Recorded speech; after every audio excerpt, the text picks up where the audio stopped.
आप सभी जानते हैं, हमारे भारत देश में एक अंग्रेज अधिकारी बहुत कुख्यात और बहुत क्रूर आ गया था, जिसका नाम था डायर। अमृतसर में उसकी पोस्टिंग हो गई थी और उसने एक रॉलेट एक्ट नाम का कानून बना दिया था। तो उस रॉलेट एक्ट के विरोध में 14 अप्रैल 1919 को जलियांवाला बाग में एक बड़ी सभा हुई थी, जिसमें 25,000 लोग शामिल हुए थे। उस बड़ी सभा पर डायर ने अंधाधुंध गोलियां चलाई थी। आप अंदाजा लगा सकते हैं, अगर आप में से किसी भाई ने और बहन ने पुलिस में नौकरी की हो या सेना में नौकरी की हो, तो इस बात का अंदाजा उनको बहुत अच्छे से लगेगा। 15 मिनट के अंदर 1650 राउंड गोलियां चलाई थी डायर ने। 15 मिनट के अंदर 1650 राउंड गोलियां चली थी और 3000 से ज्यादा क्रांतिकारी वहीं तड़प तड़प के मर गए थे। आप में से जिन लोगों ने अमृतसर देखा है, जलियांवाला बाग देखा है, आपको मालूम है जलियांवाला बाग के घुसने के लिए और निकलने के लिए एक ही दरवाजा है। चारों तरफ से वो 4 दीवारी से घिरा हुआ है और दरवाजा भी मुश्किल से 4, 4.5, 5 फीट का है। उस दरवाजे पर डायर ने तोप लगा दी थी आके, ताकि कोई निकल के भागने ना पाए। और जलियांवाला बाग में एक कुआं है, बल्कि 2 कुएं हैं, अंधे कुएं के रूप में जाने जाते हैं। अंधाधुंध जब 1650 राउंड गोलियां चली, तो जो गोलियों के शिकार हुए वो तो वहीं पे शहीद हो गए। जो बच गए उन्होंने जान बचाने के लिए कुओं में छलांग लगाई और कुआं लाशों से पट गया, मृत शरीरों से पट गया। और 15 मिनट तक अंधाधुंध गोलियां चलाकर हंसते हुए खिलखिलाते हुए डायर वहां से चला गया। रास्ते में जाते हुए अमृतसर की सड़कों के दोनों तरफ जो भी भारतीय नागरिक उसको मिला, उनको गोलियां मारकर पीछे तोप के मुंह से रस्सी से बांधकर घसीट कर वो लेके गया था। इसका इनाम उसको अंग्रेजों की संसद की तरफ से मिला था, शाबाशी मिली थी, उसकी पदोन्नति हुई थी, उसका प्रमोशन हुआ था और उसको भारत से लंदन भेज दिया गया था और बड़े ओहदे पर।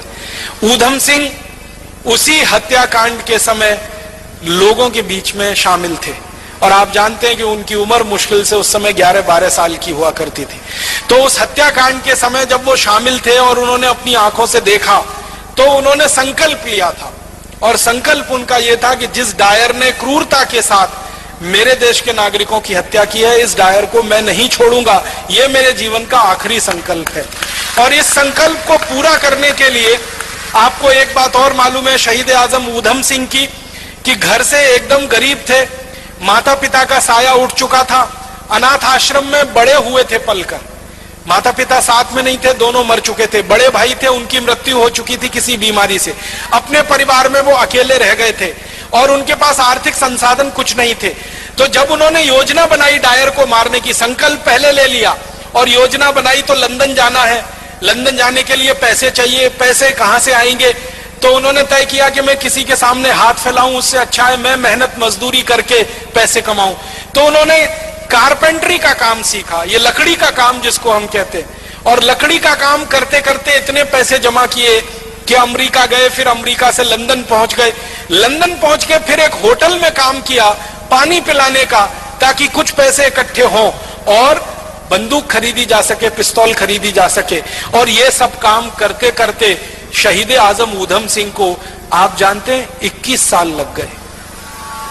1919 में जलियांवाला बाग हत्याकांड हुआ था, 1940 में जाकर उन्होंने अपना संकल्प पूरा कर पाया था। 21 साल वो पैसों के लिए परिश्रम के साथ कहीं ना कहीं अपने जीवन को लगाते हुए संकल्प के लिए जिंदा थे। 21 साल के बाद 1940 में किंगस्टन एक जगह है लंदन में, किंगस्टन पैलेस, वहां पर जब डायर का एक बड़ा कार्यक्रम हो रहा था और उसको मालाएं पहनाई जा रही थी और उसका सम्मान किया जा रहा था, उस कार्यक्रम में ऊधम सिंह पहुंचे थे और अपनी जेब से रिवॉल्वर निकालकर तड़ातड़ 3 गोलियां मारी थी। और 3 गोलियां मारकर एक ही वाक्य कहा था कि आज मैंने 21 साल पहले का मेरा संकल्प पूरा किया है और मैं अब इसके बाद 1 मिनट जिंदा नहीं रहना चाहता, 1 मिनट भी जिंदा नहीं रहना है, अब मेरे दिल की इच्छा पूरी हुई है।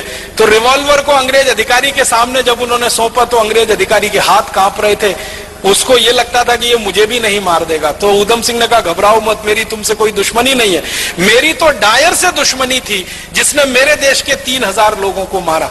क्रांतिकारियों का इतना ऊंचा आदर्श कि जो संकल्प लिया है उसी की पूर्ति के लिए जीवन लगा देना है, उसमें 10 साल लगे, 15 साल लगे, 20 साल लगे, 21 साल लगे, ये शहीद आजम ऊधम सिंह से सीख